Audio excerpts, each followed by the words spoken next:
খুবই খারাপ। তাহলে আপনাকে তেল কম খেতে হবে, মনে রাখবেন, মাছ মাংস কম খেতে হবে এবং বিশেষ করে শাক সবজি জাতীয় খাবার খেতে হবে।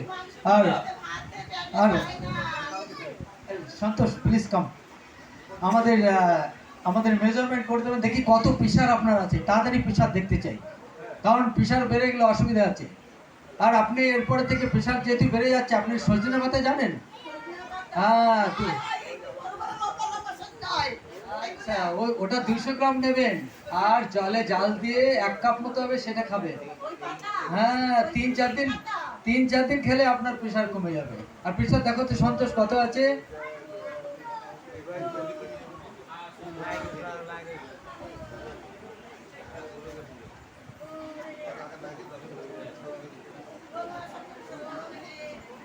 ওনাকে আপাতত এখনই প্রেশারের ট্যাবলেট খাইয়ে দিতে হবে, না হলে প্রেশার কমবে না।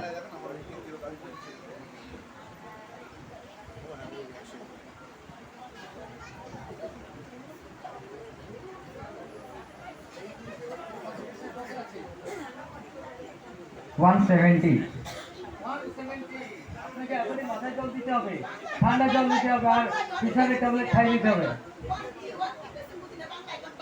আপনার প্রেশার অনেক অতিরিক্ত আছে, আপনাকে এখন ঠান্ডা জল একটু মাথায় দিতে হবে।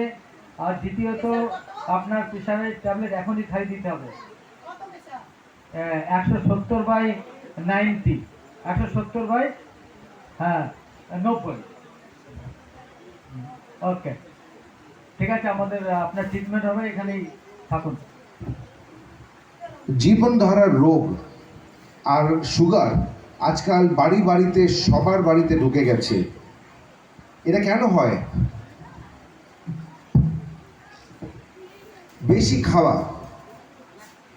লোক অনেকজন দেখেছি আমরা যাদের পা ফুলে গেছে, সব সময় ঘুম পাওয়া, আর কেউ কেউ আছে যাদের ঘুম একদমই চোখে নেই। তারপরে আর একটা যেটা হচ্ছে বুকে ব্যথা, আর শুধু বুকে ব্যথা মাঝখানে না, কিন্তু বাঁ দিকে বুকে ব্যথা, হাতে ব্যথা, এই সব সমস্যা নিয়ে অনেকজন আছে যাদের এই সমস্যাটা আমরা দেখেছি। আর এটা কেন হয়? এই নাটকে আমরা দেখলাম যে আমরা তেল ভরা খাবার খুব পছন্দ করি, আর বাঙালি হয়ে এটা আমাদের খাদ্যর মধ্যে ভরা, তেল ভরা, শাকের তেল, শাকের মধ্যে অনেক তেল, ঝোলের মধ্যে অনেক তেল, মাছ ভাজা মানে পুরো কড়াই ভরে মাছ, কড়াই ভরে তেল, সের মধ্যে আমরা মাছ করি। মাংসতে তেল যদি না গড়ায় তাহলে সেটা মাংস রান্না হলো না।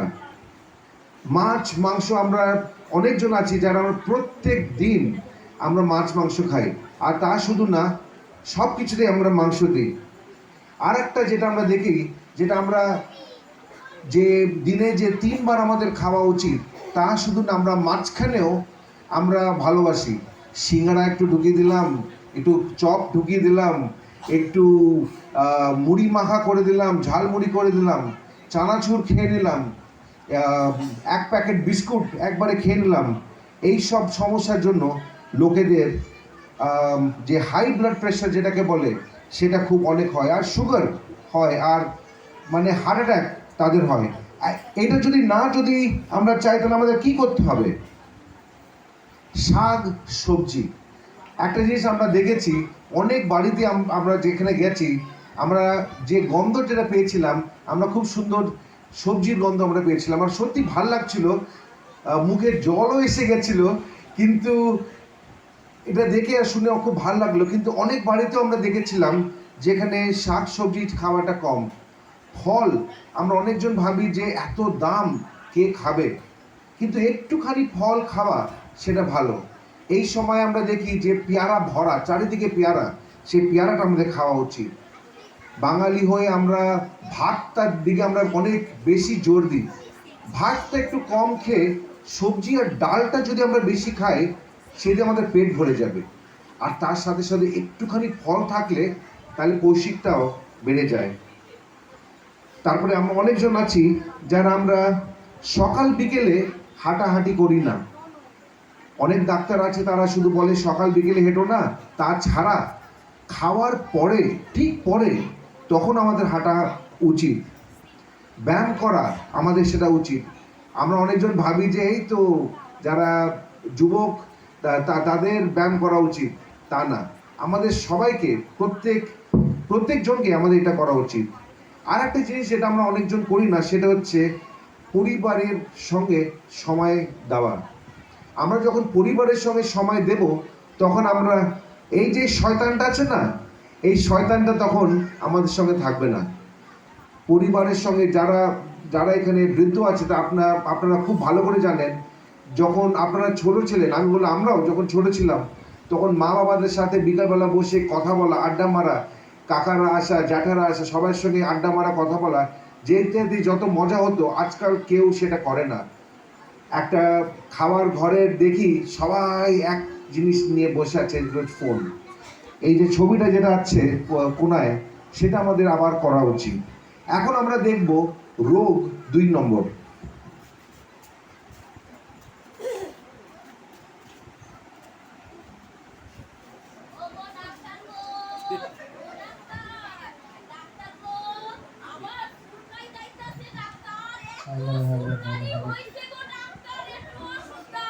আচ্ছা আচ্ছা, বসো বসো। আচ্ছা, আর আপনার কি জামা কাপড় পরিষ্কার আছে? আচ্ছা, আপনি ভালো করে সাবান লাগাতে হবে।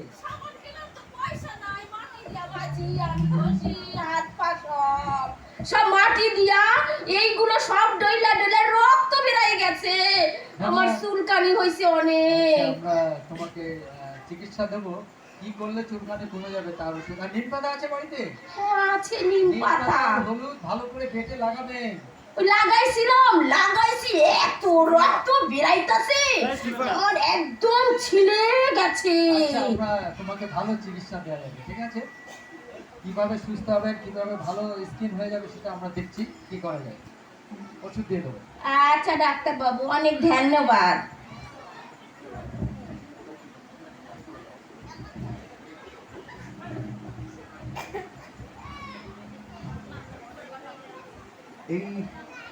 এই পরিস্থিতিতে আমরা অনেক বাড়িতে আমরা দেখতে পেরেছিলাম, যেখানে অনেকজনের চুলকানি নিয়ে অনেক অসুবিধা হয়েছে। বর্ণ পরিচয়,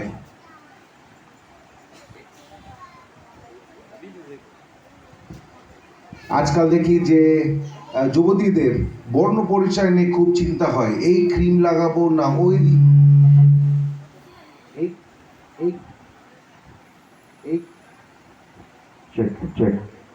এই ক্রিম লাগাবো না, ওই সাবান লাগাবো না, ওই ফেস ক্রিম লাগাবো না, সেখানে নিয়ে অনেক চিন্তা। ফুসকুড়ি, চারিদিকে ফুসকুড়ি হওয়া, আর সব থেকে খারাপ গায়ে ঘা হওয়া। এটা কেন হয়? এই সমস্যাটা কেন হয়? কেন? আমরা নোংরা থাকি, আমাদের বাড়ি নোংরা থাকে। আমরা অনেকজন আছি, আমাদের পরিস্থিতির জন্য যে কাজ করি সেটা মাটি নিয়ে আমাদের কাজ করতে হয়। আমাদের পরিস্থিতির জন্য আমাদেরকে অনেক কিছু করতে হয়, সেজন্য আমরা নোংরার মধ্যে আমাদের থাকতে হয়।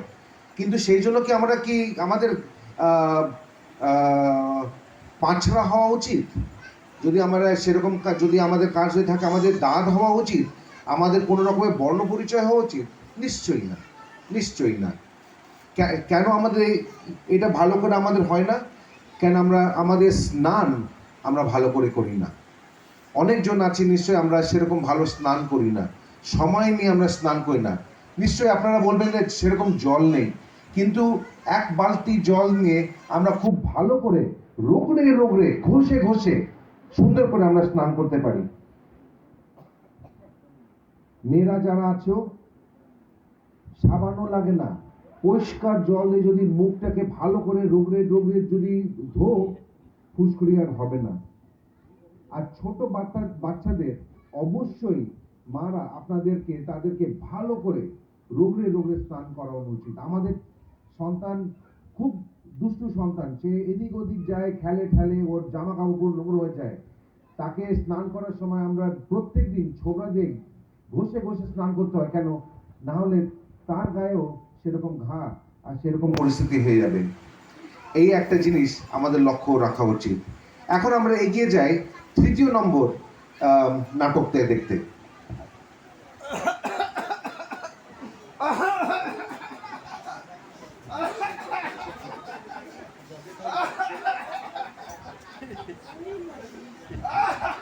Hello, check check check check.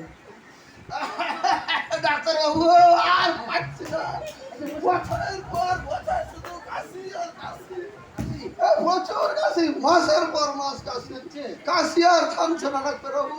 আচ্ছা, বাসকের পাতা খেয়েছেন? বাসুকের পাতা তো খাইনি ডাক্তারবাবু, ওটা আমাকে খেতে হবে। বিড়ি দিলে ভালো ও, হয়। বিড়ি? বিড়ি আর সিগারেট না দিলে আমার চলে না ডাক্তারবাবু। আচ্ছা, কালকে তো 10টার সময় ডাক্তার আসবে এখানে, আচ্ছা ভালো ডাক্তার। আচ্ছা, এই ফুসফুসে আমার দেখবেন কাশিটা কমবে তো কাশি ডাক্তারবাবু? কমে যাবে, ভালো ডাক্তার আসবে, সমস্ত ট্রিটমেন্ট দেওয়া হবে। আচ্ছা। আর বিশেষ করে যেহেতু কাশি হচ্ছে, একটু গরম জল ওর মধ্যে একটু লবণ দেবেন, গার্গেল করবেন, আর কাশিটা একটু কমবে। আর আচ্ছা। বিড়ি একবারে খাওয়া যাবে না, বাবু, বিড়ি সিগারেট ডাক্তারবাবু, খাওয়া যাবে। ভাত না দেন, কিন্তু বিড়িটা দিতে হবে, বিড়ি খাওয়া যাবে না। সিগারেটটা দিতে হবে, না হলে তো বাঁচবো না না, ডাক্তারবাবু। আর আমাদের ঈশ্বর বলছে এই দেহ পবিত্র আত্মার মন্দির, এই মন্দির যদি আমরা নষ্ট করি তাহলে ঈশ্বর আমাদের নষ্ট করবেন। অতএব আজ থেকে আর বিড়ি সিগারেট খাবেন না, তাহলে আর স্বর্গে যাওয়া যাবে না। ও, ঈশ্বর আমার মধ্যে আছে, ঈশ্বর আমার মধ্যে আছে, হ্যাঁ, অবশ্যই। তাহলে তো আমার এগুলো খাওয়া চলে না ডাক্তারবাবু। এই দেহ পবিত্র আত্মার মন্দির, এই মন্দিরে ঈশ্বর বাস করেন। ও। আর ঈশ্বর আপনাকে আশীর্বাদ করবেন, আচ্ছা, আপনার জন্য প্রার্থনা করবো, ঈশ্বর যেন আপনার কাশি দূর করে দেন। ঈশ্বর তোমাকে ধন্যবাদ।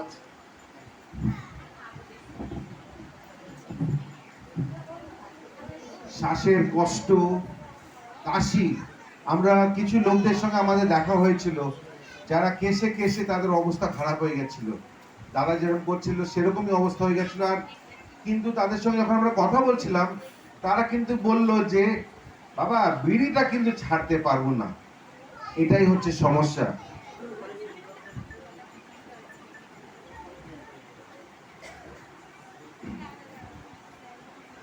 অনেকজন আছে আমাদের মধ্যে, আমরা অনেকজন আছে যারা এত সিগারেট আর বিড়ি খায় যে পক্ষে আপনাদের তাদের শরীরটা এত খারাপ হয়ে যায়, মনে হয় যে তাদের ভেতরে যে ফুসফুসটা আছে সেটাও মুখ থেকে বেরিয়ে চলে আসবে, সেরকম এত খারাপ পরিস্থিতি হয়ে যায়। এটার জন্য ফুসফুসের কর্কট রোগও হয়ে যায় অনেকজনের। তা শুধু না, মুখের মধ্যেও তাদের কর্কট রোগ হয়ে যায়, মানে হার্ট অ্যাটাক তাদেরও হয়ে যায়, এত খারাপ পরিস্থিতি তাদের হয়ে যায়। এমন একটা জিনিস যেটা আমরা ছাড়তে পারি, আমাদের ছাড়া উচিত, সেটা আমাদেরকে একদম ছেড়ে দেওয়া উচিত, কেন সেটা শুধু আমাদেরকে খেয়ে নিচ্ছে, আমাদের শরীরকে নষ্ট করে দিচ্ছে। আর একটা কারণ আমরা দেখেছি, অনেক বাড়িতে ঘরের চারিপাশে ধুলো অনেক ভরা আছে, পরিষ্কার করা হয় না। ঘর যখন পরিষ্কার থাকে না তখন ধুলো থাকে, সেই ধুলোটা যখন আমাদের শরীরের মধ্যে যায়, সেই ধুলোটাও আমাদের শরীরকে খারাপ করে দেয়। সেই দিয়েও অনেক রকমের কাশির রোগ হয়, ফুসফুসেরও রোগ অনেক রকমের হয়। সেটার জন্য শুধু সিগারেট বন্ধ করো, আর কিছু না। ঘর সবসময় পরিষ্কার করা উচিত। আর আরেকটা হচ্ছে, আমরা দেখছিলাম অনেক মহিলারা, আপনারা কি করেন যখন আপনারা ঘর ঝাড় দেন, আপনারা জল না ছড়িয়ে ঝাড় দেন। আপনারা যদি একটুখানি যদি জল যদি ছড়িয়ে দেন, তাহলে মাটিটা ভিজে যায়, আর তখন ধুলোটা উড়ে যাবে না। ওই ধুলোটাই যখন আপনার নাকে যখন যাবে, সেই ধুলোটা আপনার নাক থেকে আপনার ফুসফুসে গিয়ে সে কাশিটা বাড়িয়ে দেবে, সেটাও আপনারা করবেন।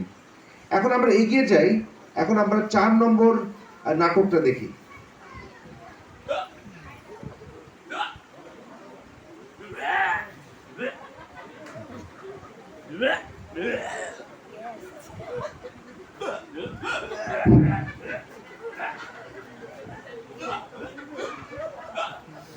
আসুন আসুন, কি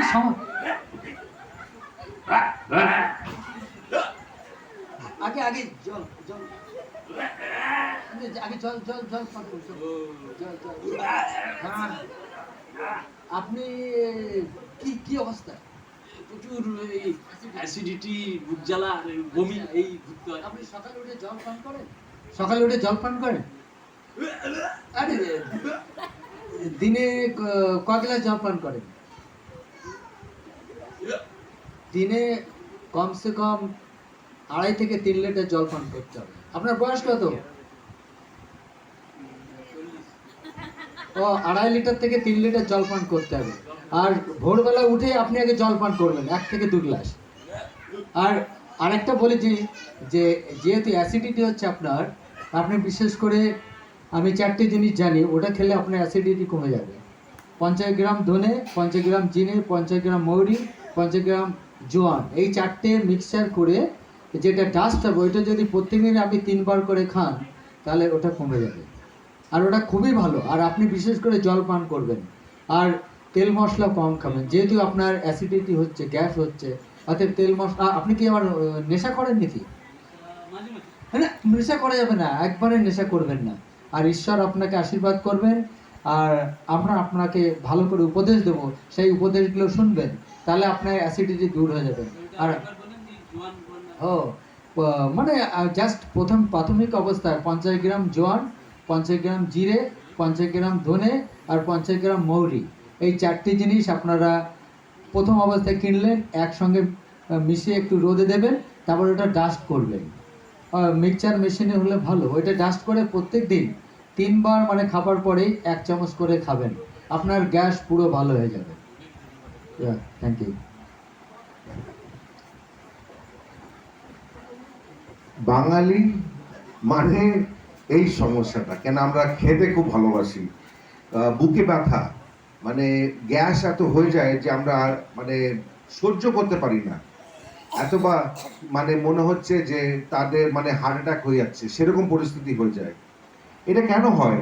কেন আমরা অনেকজন আছি যারা আমরা অসময় খাই, মানে কোনো সময়ের কোনো জ্ঞান নেই খাবার সময়, মানে একটা একটা দিনে এই সময় খাওয়া উচিত সেরকম করে আমাদের কোনো নিয়ম কানুন নেই বাড়িতে, এই জন্য গ্যাসের সমস্যা হয়। অনেকজন আছি যারা আমরা খাই যেটা হচ্ছে খাবার যেটা, সেটাতে অনেক তেল তেল ভরা যেসব খাবার, সেইগুলো দিয়ে অনেক মশলা ভরা খাবার যারা খায়, তাদের জন্য গ্যাসের সমস্যা হয়। মাছ মাংস, মাছ যেটা চর্বিওয়ালা মাংস, মাছ অনেকজন আছি যারা আমরা খাই, সেই দিয়েও গ্যাসের সমস্যাটা হয়। অনেকজন আছে যারা ভালো করে ঘুমায় না, অসময় ঘুমায় যারা, তাদেরও এই সমস্যাটা, গ্যাসের সমস্যাটা হয়। আর হ্যাঁ, যারা যারা মদ্যপান করে আর যারা যারা ধূম্রপান করে, তাদের এই সমস্যাটা অবশ্যই হয়। এই জিনিসটা আমাদের করা উচিত না, কেন এইসবের জন্য মানে হার্ট অ্যাটাক হওয়ার সমস্যা বেশি। এটাকে ঠিক করার জন্য আমাদের কি কি করা উচিত? প্রথম, ঠিক সময় মতন করে আমাদের খাওয়া উচিত। তারপরে আমাদের খাওয়ার পরে আমাদের হাঁটা উচিত, আমাদের পৌষ্টিক খাবার খাওয়া উচিত, একদম সাধারণ খাবার। কিছু কিছু বাড়িতে আমরা গেছিলাম, তাদের জিজ্ঞেস করছিলাম যে কি বানিয়েছেন, এমনি একদম সাধারণ শাক ডাল একটা সবজি, কম মশলা, সেরকম খাবার যখন আপনারা খাবেন, দেখবেন যে আপনাদের নিজের শরীরে কত আনন্দ মনে হবে। যদি আপনারা, আমাদের সবার চেষ্টা করা উচিত যে আমরা তাড়াতাড়ি ঘুমানো উচিত, যাতে আমরা সুন্দর আরাম ঘুম পেতে পারি। আর যারা যারা সিগারেট খান আর মদ্যপান করেন, আপনাদের সবাইকে একদম করে বন্ধ করা উচিত, কেন আপনার স্বাস্থ্য আপনার হাতে। আপনার অভ্যেসগুলোকে আপনারাই নিয়ন্ত্রণ করতে পারেন। কিন্তু মুশকিল হচ্ছে এটা যে আমরা অনেক কমজোর, সেই জন্য আমরা সেই নিয়ন্ত্রণটা আমরা নিজে করতে পারি না। আমাদের সেই ক্ষমতাটা আমরা ভাবি যে আমরা পারছি না, অনেক চেষ্টা করি। অনেকজন, আমি জানি যে আপনারা অনেকজন আছে যারা বলেছেন যে আপনারা চেষ্টা করছেন যে ধূম্রপান বন্ধ করতে, অনেক দিন ধরে আপনারা চেষ্টা করছেন ধূম্রপান বন্ধ করতেন, কিন্তু আপনারা ধূম্রপান বন্ধ করতে পারছেন না। যখন আপনি ভাবেন যে আপনি একাকী করতে পারছেন না, তখন আপনারা শুধু একটা জিনিস মনে রাখবেন, আমাদের সৃষ্টিকর্তা আছেন, যে সে আমাদেরকে সে সাহায্যটা করতে পারবেন। কেন যেই জিনিস আমরা করতে পারি না, সেটা আমাদের সৃষ্টিকর্তা অবশ্যই করতে পারবে। এই প্রার্থনা রাখি আমাদের সবার জন্য, প্রত্যেক জনের জন্য, যে আমরা সব সময় আমরা স্বাস্থ্যকে ওপরে রাখি। ধন্যবাদ।